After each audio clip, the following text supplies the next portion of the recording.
question mina engilayo engizibuza every time angazi mbe wena uyake uzibuze. Nxa ukhona lapha especially omama nxa sithi siyaxoxa labana abafundile labana abasincedisayo ngezempilakahle abasinika amaphilisi ethu abasenza ama-check-ups siyabathanda siyababonga kakhulu because they've saved impilo zethu.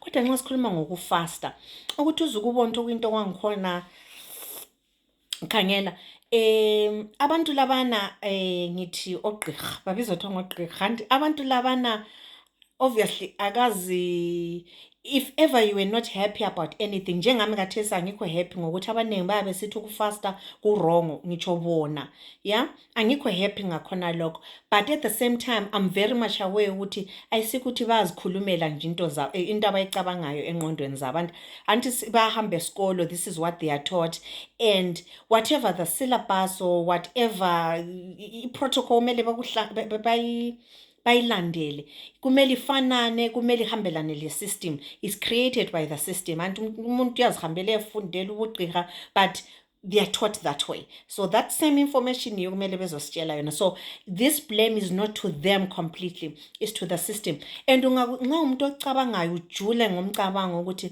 nxa besithi hayi lingafasta ukufasta kuyakhweza i-cortisol sesikhuluma iqiniso i-cortisol anti siyayazi sonke i-hormone i-stress hormone entweni zonke empilweni zethu njengabantu abadala singomama labo baba but I know this thing kakhulu bathi iyenzakala kuomama ikhweza i-cortisol kuwo yonke into ekustressayo umsebenzi finances ukujomba ukufelwa umchado or relationship kunengi nje ukuvuka nje kuseni ucabanga ukuthi once again all that kusikhwezela i-stress akula muntu who tries to deal with that kahle nxa kuyikuthi they are so worried nge-cortisol yethu kodwa ungathi umenshene ukufasta you know why nxa umuntu ocabanga ujula ungena ku-spirit njengami uza kunanzelela ukuthi ukufasta kufihla into eziningi kuza kukhupha kumanye amaphilisi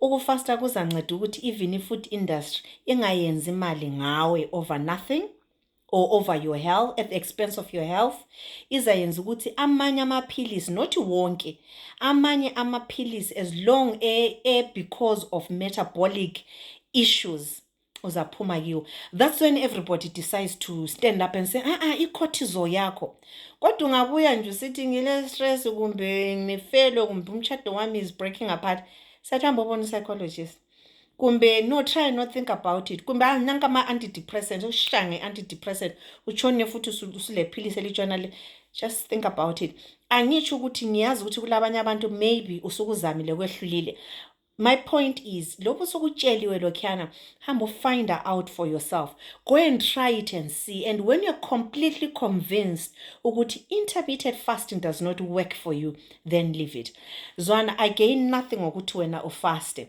yinto engayenzayo for the past almost 4 years now doing it consistently and correctly. By the way, mini journey yokulose weight ngayiqalisa kudala ngo-2011 and I've tried intermittent fasting. I tried ama diet plans kwangehlula kwangithini but at that time intermittent fasting ngangakayi understand ukuthi it is not a weight loss plan. You can still do your diets. Now believer in keto diet, believer in whatever diet. Intermittent fasting is a different game altogether. Intermittent fasting is meant to allow the body to heal. Asizama ukucaka, kodwa sizacaka. And the intermittent fasting is not only for umuntu oyisidudla. It's for anybody who feels like nifuna ukuvumela umzimba uzelaphe. Kanti nxa usiyabala nge-autophagy, autophagy, hambo licheck ibala leliyana. Lithini? Lithi it is a process where the body starts self-healing. Starts cleansing those cells. Ikhupha ama-cells afileyo, ilungisa ama-zombie cells that feed on glucose. Why does that process happen? Umzimba usela chukela eliningi. Remember every time nxa sisidla, thina we are just thinking we're eating, but the body goes through a state of an emergency. everything else stops and the body starts focusing on that high glucose in the body. Depending with your insulin state, abanye abantu they're insulin sensitive. Quickly that glucose is pushed away into the cells it's being used. Abanye you're insulin resistant, ichukela liyi problem. The body needs to make a plan ngechukela leliyana eliningi. Everything else stops. So but ungazinika isikhathi sokuthi kuke kube lesikhathi sokuthi akula kudla. You won't faint because remember lama storage cells ku liver, ku fat, ku muscle. There is a lot of food and the body wants to use that, change it into a energy. Isebenzise that clean energy that comes with ketones. Ketones are very good for the brain. Bayithi kuningi hamba obala. Ambobala ayisiyo yonke into nje ophonga uyitshelwa and then ubusuhamba saba believer not ogqirha even i-World Health Organization yathini yathi food pyramid for the longest of years sidle more carbs yayinjani anti i-base yayigcwele ama-grains kuthe sokunzima benzani since January 2026 bayitshintshile bathi sidle more proteins more healthy fats but at that time bese silimele. Are you waiting ukuthi labo baze batshintshe ogqirha bathi hayi ukufasta ku-right lizinikezeni at least 14 15 16 hours of fasting ukuthi umzimba uze lapha? Are you waiting for that ukuthi uqale ugule kumbe uqale kufa abantu ukuthi uzukunanzeleni? It's a chance now.